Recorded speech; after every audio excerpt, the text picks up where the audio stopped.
Welcome to Isla Holbox, just north of the coast of the Yucatan Peninsula.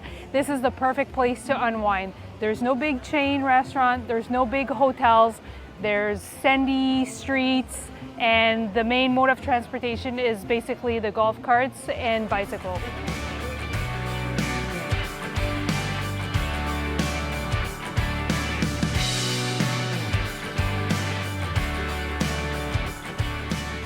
But first, let's show you how we got here. The first step to making it to Isla Holbox is to go to the town of Chiquila, and then you find a parking that you pay, and it's 100 pesos per 24 hours. So the ferry leaves every half an hour? Every hour on the half hour. We have a bit of time before the ferry actually leaves at 1:30, so there's a couple places to eat at the terminal. So we just grabbed a quick little meal before we make our way onto the boat. There's a big, massive line now for the ferry. So that was a 30-minute ferry ride.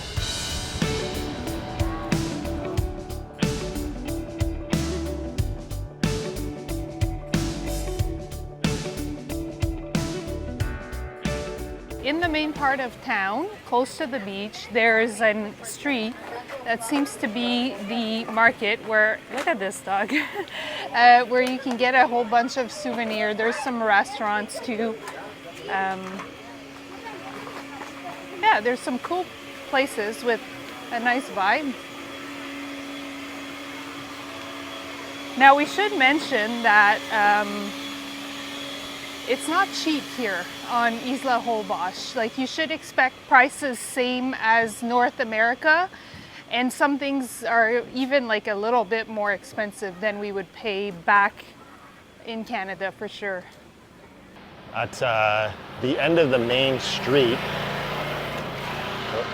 you actually get to the beach, and the beach is massive. And this is where like all the bars and restaurants and tours, and you can get bioluminescence tours, you can rent kayaks. It's a very busy spot. There's also these taxis that rip by constantly, because there's like a road that parallels the beach. There's like these big souped up yellow and black golf carts that rip around and pick everybody up and drop them off. There's also a big pier here. And then one side of the beach is super long and like nothing in the way. But then the left side, there's like every section seems to be divided with like things to kind of keep the beach in place, it seems. Now the best way to get around on the island is to rent one of these bikes here. It seems to be 100 pesos for an hour, 8 hours 150, 24 hours for 250 pesos. Because some of the spots are a little bit further on the island, so to walk might be a bit too far. At the northernmost point of the island is Punta Mosquito, where all the pink flamingos hang out. And if you're walking north from the center of town, you come across a massive sandbar, which is where we're heading to now.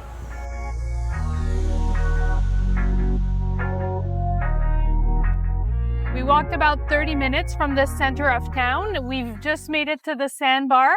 This is a super windy area. I think it's always windy here because we've been here a few times. The wind is strong. And this is where people come to kite surf. Kiteboard? One of those. There's a lot of kiteboarding schools as well. And if you're wondering how big the island is, it's 26 miles long and 1 mile wide. But like a lot of the portion of the island, it's not really accessible. So you can see there's lots of spots where you can actually cross, and there's actually a line, a longer way to cross, but you just have to follow the shallow waters. But once you get here, then you can see you're right onto the sandbar.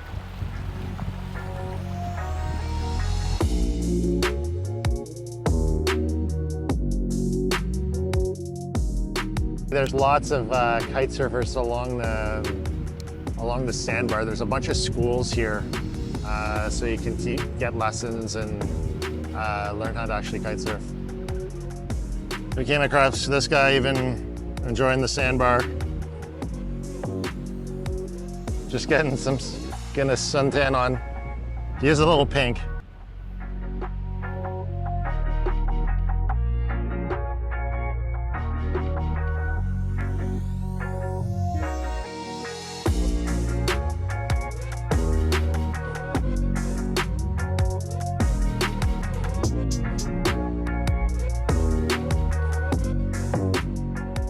Funny thing about this place is the streets, they're all sand, but then randomly there's these huge massive puddles that are everywhere, and the roads are really like kind of uneven, and you can see it all the way down the street, and then where at the low parts are these huge puddles. Some of them are quite deep, Yeah. And some streets are actually closed Closed because off. it just looks like, I mean, you could row a boat down the And like street. just on this intersection, you can see all the way down there, huge puddles, all the way, we're in front of two massive puddles here. And then the sidewalks are crazy high for some reason. There's like, in some sections where the road dips, it's like a 2-foot high sidewalk. It's kind of an odd one. So believe it or not, this is actually a street.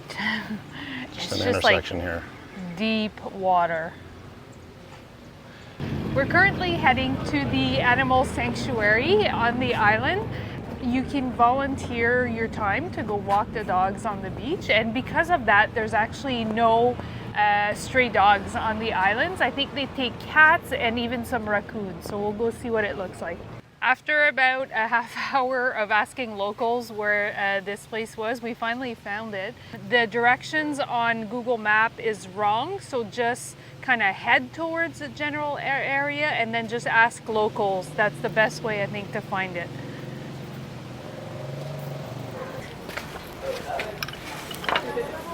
Here we go. Go on in. Oh wow. They need travelers to Calgary. And Hi there. hi, can we come and walk some dogs? Great. Awesome. Two Just dogs, fine. please. Guido?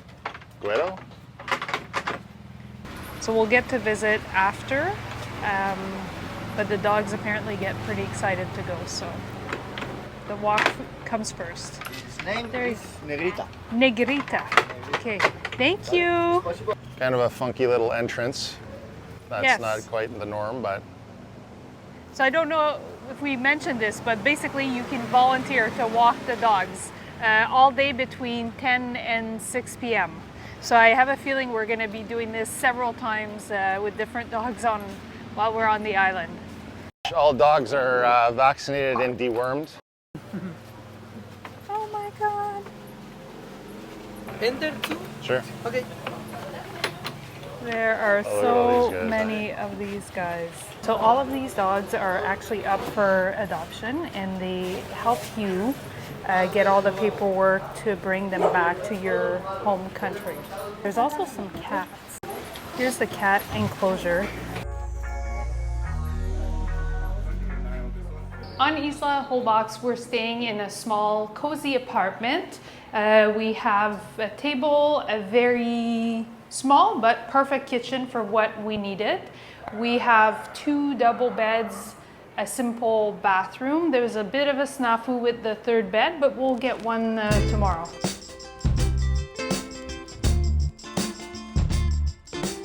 There's a lot of super chill, really nice hotels all along the beach, and they have places where you can just grab, there's these like coffee bars or actual bars, but it's actually pretty enjoyable, cool place to come. Tonight we're eating at the Taqueria Mateo. We came here a little too late last night, and there was probably a lineup of 50 people waiting to eat. So it's a super popular place. So we're a bit early today. It's 6 o'clock, so there's no one yet, and we'll give it a shot today. Yesterday the lineup was down the street. We actually beat the rush. Quesadillas are 40 pesos each, and tacos are 25. Down from the beach is this little area where it's just food stands, which we ate a couple times. And the food's been great. It's unfortunately not open right now. It opens, there's a stand over there on the right, which opens, seems like around 7. But the tacos and quesadillas were great there.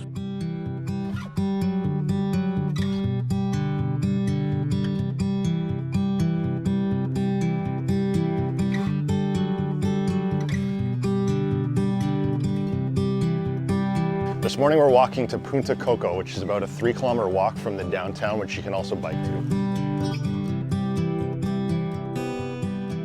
I think we made it. I'm not sure yet if I would recommend walking all the way here. It was like a parkour challenge, really, trekking through mud puddles and finding a path. It looks quite quiet for the moment.